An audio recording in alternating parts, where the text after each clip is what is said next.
জানি না, আপনারা যাওয়ার পরে আমাদের উপর আবার ওরা হামলা করবে। ওরা আমাকে কালকে বলছে তুমি বের হও, তোকে খুন করব। আমাদের জন্য কোনো ক্ষতি হয় সবকিছু উদানগ্রহ দায়ী। ওরা জমিতে কাজ করি, আমরা গরিব মানুষ করে দিন খাই। আমার একটাই দোষ, আমি বিজেপি করি। কেন আমরা গরিব থেকে কি আমি বিজেপি করতে পারবো না?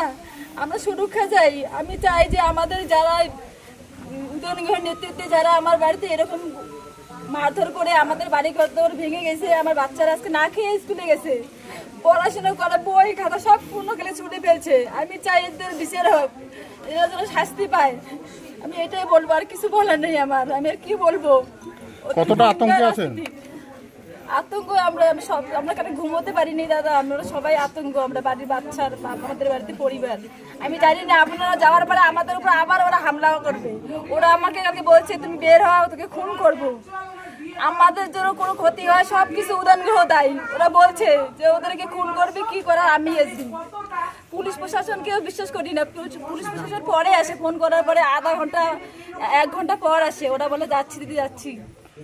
কি বলবো, ওরা তো টিএমসি দলদাস না। আপনার নামটা কি?